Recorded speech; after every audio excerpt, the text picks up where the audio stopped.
आगे हमें बताया जाता है कि भले ही यहाँ की डिफिकल्टी एस रैंक पर थी पर मिशन काफी ही अच्छा जा रहा था और जितने भी अटैक्स हमारी स्क्वाड पर हुए वो जितना सोचा गया था उससे काफी ही ज्यादा लोअर डिफिकल्टी वाले थे। और जो भी लड़ाइयाँ खुले मैदान पर हुई वो लोअर टायर की थी, पर उसमें से जो मॉन्स्टर्स के साथ फाइट थी वो काफी ही ज्यादा डिफिकल्ट थी। और जो कासल प्रोटेक्शन के लिए नॉर्मल और मिड टायर के पार्टिसिपेंट को लगाया गया था उन्होंने भी वहां पर अच्छा परफॉर्म किया था। पर यहाँ पर एक फैक्ट की बात यह है कि जितने भी पार्टिसिपेंट यहाँ पर हैं उनको इन सभी चीजों के बारे में पूरी तरह से जानकारी बिल्कुल भी नहीं है। तभी कासल के ऊपर से एक लड़की बोलती है, मिस एली, एनिमी जल्दी ही पास आने वाले हैं। और एली अपने गोले पर हाथ लगाकर कुछ सोच रही होती है और बोलती है, थोड़ी देर के लिए अपनी पोजीशंस को होल्ड करो, हमें थोड़ी देर तक और रुकना होगा। तभी वो सोल्जर लड़की बोलती है, बट हम ऐसी सिचुएशन में नहीं है कि अब थोड़ी देर भी रुक पाएं। तभी वहां पर एक जोरदार शॉक आता है जिसकी वजह से वो दोनों हैरान हो जाते हैं। दिखाया जाता है कि कैसल की दीवारों पर क्रैक आ रहा होता है क्योंकि एक बड़ा सा ऑर्क मॉन्स्टर दरवाजे से टक्कर मार रहा होता है। तभी एक सार्जेंट कमांड करता है कि फायर, और चारों तरफ एरोस फायर होना शुरू हो जाते हैं और वो जाकर उस ऑर्क की बॉडी पर लग जाते हैं। तभी एली की भी काउंटिंग पूरी हो जाती है। जैसे ही वो 100 होती है तब एली अपना एक अटैक प्रिपेयर करके उस ऑर्क के ऊपर से अटैक कर देती है, जो कि एक फायर ब्लास्ट होता है जो कि सीधा जाकर उस ऑर्क की बॉडी को जला देता है, जिसे देखकर सभी सोल्जर्स खुश हो जाते हैं और बोलते हैं ये क्या ही अमेजिंग मैजिक पावर थी। तभी दूसरा सोल्जर बोलता है कि सभी लोगों का मोरल्स अप हो चुका है, अब तो हम अपनी लास्ट ब्रेथ तक इनसे फाइट करते रह सकते हैं। तभी दिखाया जाता है कि एली को मल्टीपल मिशन पॉइंट्स मिले हुए होते हैं, जिसे देखकर एली और को देखते हुए स्माइल कर रही होती है और सोचती है कि ये तो काफी अच्छा हुआ कि मैंने इसे इतना जल्दी हासिल कर लिया और मुझे इसके यूज करने से मिशन पॉइंट्स भी मिलते हैं। और बाहर देखते हुए सोचती है कि संगोपा जरूर ही अटैक स्वॉट के अंदर होंगे, क्या वो काफी अच्छा कर रहे होंगे। तभी सिंह संग के ऊपर आ जाता है, वहां पर वो अपनी स्किल बोल्ट को यूज करता है जिससे उसके आगे एक मैजिक सर्कल बन जाता है जिसमें से काफी सारे बोल्ट आगे जाकर टकरा जाते हैं। तभी कोई जोर से बोलता है कि सभी लोग चार्ज करो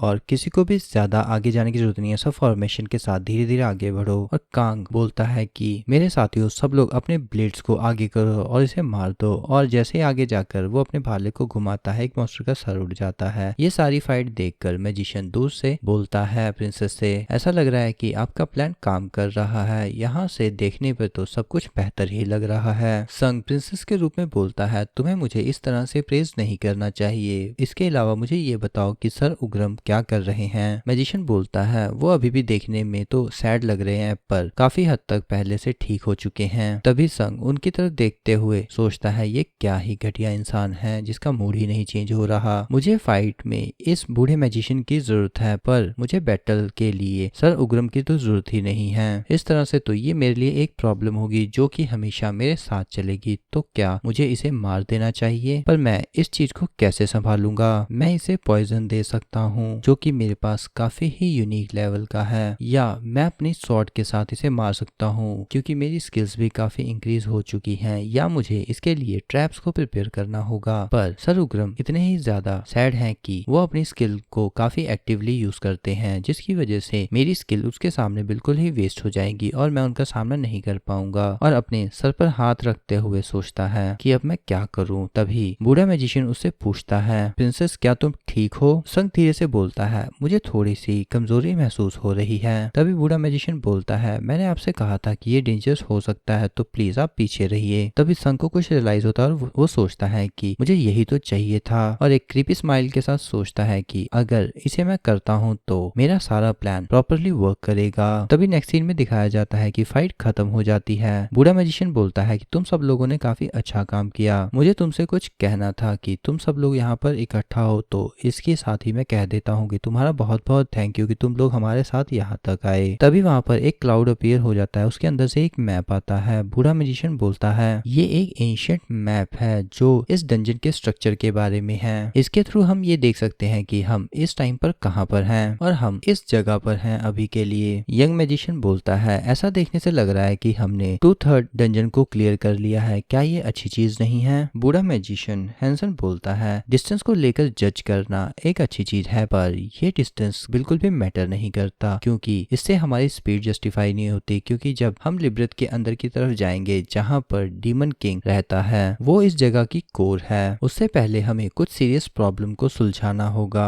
और मैप पर पॉइंट करते हुए बोलता है कि वो यहाँ पर है। तभी यंग मैजिशियन बोलता है इस एरिया में ऐसा क्या है। तभी कैंग हंसते हुए बोलता है ये जगह इतनी बड़ी क्यों है, क्योंकि यहाँ पर कोई ड्रैगन या उसके जैसी कोई चीज है, और हंसना शुरू कर देता है। उसकी हंसी सुनकर हैंसन कुछ नहीं बोलता है, पर कैंग हंसता ही रहता है और आगे बोलता है। तभी ऑकवर्ड होते हुए बोलता है अब ये मत कहना कि वहां पे सचमुच में एक ड्रैगन है। ये सुनकर सभी लोग हैरान हो जाते हैं। तभी हैंसन बोलता है असल में वो एक ड्रैगन नहीं है, पर वो एक मॉन्स्टर है जो कि एक डिसेंडेंट है एक ड्रैगन के रिलेटिव का, जिसका नाम एल्डर हाइड्रा है।